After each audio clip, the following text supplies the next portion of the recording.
ये चोरी हुई, इस बात को लेकर सभी शॉक्ड हैं। चोरी हुई, ये दुर्भाग्यपूर्ण है। प्रोफेशनलिज्म का अभाव था। जिस तरीके से ट्रस्ट चलाया जा रहा था वो तरीका ठीक नहीं था। जिन लोगों की हायरिंग वहां पर की गई थी वो हायरिंग ठीक तरीके से नहीं की गई थी। मापदंडों का पालन नहीं किया गया था। यहां तक कि जो अकाउंटिंग और रिपोर्टिंग सिस्टम था उसे ठीक तरीके से पालन नहीं किया जा रहा था। और जानकारी तो यहां तक भी है कि जनवरी 2026 में ही इस चोरी का खुलासा हो जाता अगर चंपत राय ने ट्रस्ट के अन्य पदाधिकारियों के द्वारा दी गई सलाह पर काम किया होता। दरअसल ट्रस्ट के अन्य पदाधिकारियों के द्वारा यह कहा गया, उन्हें ऑफिशियल कॉन्वर्सेशन करते हुए मैसेज भेजा गया, मेल भेजा गया कि रिपोर्टिंग और अकाउंटिंग सिस्टम ठीक नहीं दिखाई दे रहा है। कई सारी वित्तीय अनियमितताएं दिखाई दे रही हैं, लेकिन इसके बावजूद इस पर सही कदम उठाने के बजाय चंपत राय ने इसे इग्नोर कर दिया और इसलिए यह मामला और बड़ा होता चला गया।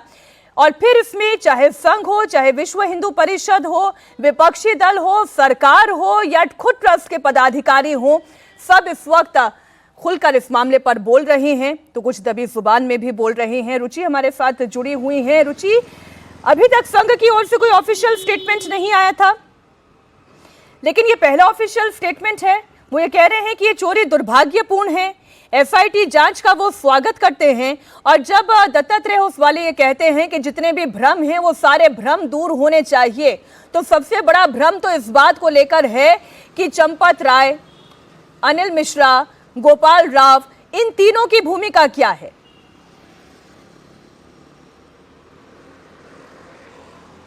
एसआईटी जो दोबारा गई है यही सभी सवालों के जवाब पाने के लिए गई है।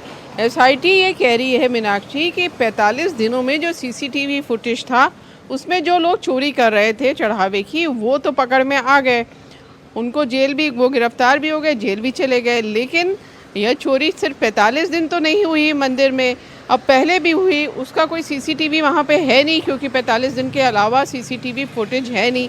अब इन 8 लोगों के पास से 80 लाख रुपए बरामद हुए हैं, तो सिर्फ चढ़ावा चोरी के सिर्फ 80 लाख रुपए तो चोरी नहीं हुई, और भी चोरी हुई। तो और सिर्फ 45 दिन चोरी नहीं हुई, बहुत दिनों से हो रही थी। उनका कहना है कि कुंभ के दौरान तो बहुत ज़्यादा चोरी हुई। तो ये सारे सवाल है कि ये सब जो चोरी हो रही थी, ठीक है 8 लोग पकड़ गए, लेकिन वो 8 लोग अपने से इतने ताकतवर नहीं हो सकते थे कि राम मंदिर जैसी जगह पे जहाँ इतनी ज़्यादा सिक्योरिटी है वो चढ़ावे में चोरी कर ले। तो बड़े जिम्मेदार थे। अब बड़े कौन हैं? वहाँ पे ट्रस्ट के चंपत राय और डॉक्टर अनिल मिश्रा। अब गोपाल राव क्योंकि वहाँ के व्यवस्थापक थे तो उनकी भी बड़ी भूमिका इसमें पूरी दिखाई दे रही है। तो एसआईटी ने यही कहा कि ये सब चीज़ भले ही सीसीटीवी ना हो, लेकिन हम ये पता करेंगे कि जो गहने की बात हो रही है, लोग कह रहे हैं कि हमने गहना चढ़ाया, वो पता नहीं कहाँ चला गया। तो उनका ये कहना है कि ठीक है वो सीसीटीवी में नहीं होगा, जो चढ़ावा है वो सीसीटीवी में नहीं आया। लेकिन जो लोग एक इंफॉर्मेशन जो मेरे पास है वो अनऑफिशियल रूप से है रुचि, और ये मैं दर्शकों के साथ भी साझा करना चाहती हूँ। जैसे सिंधी समाज ने ये आरोप लगाया, और आरोप के से ज्यादा बेहतर होगा ये कहना कि उन्हें इस बात का डर था कि जो चांदी की ईंटें समाज के द्वारा दी गई हैं वो कहाँ है। तो ये मेरे पास इंफॉर्मेशन पक्की है कि उनके तरफ से, सिंधी समाज की तरफ से ट्रस्ट को एक लेटर भेजा गया और ऑफिशियली ट्रस्ट की तरफ से ट्रस्ट के कोषाध्यक्ष स्वामी गोविंद देव गिरी ने भी उनका जवाब दे दिया है और बताया है कि जितनी भी चांदी की ईंट है, हीरे जवाहरात है, कागभूषुंडी है, जितना भी दान आया है वो अभी तक सुरक्षित है, वहां पर कोई चोरी नहीं हुई है।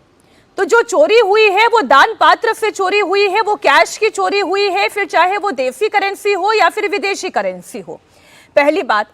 और रुचि, ये एक भ्रम जो लगातार चल रहा है, बड़ा भ्रम तो ये है कि क्या चंपत राय को सब कुछ पहले से पता था और वो नजरअंदाज करते रहे, या उन्हें बिल्कुल भी एहसास नहीं था और उन्होंने एक्शन लेने में देरी कर दी।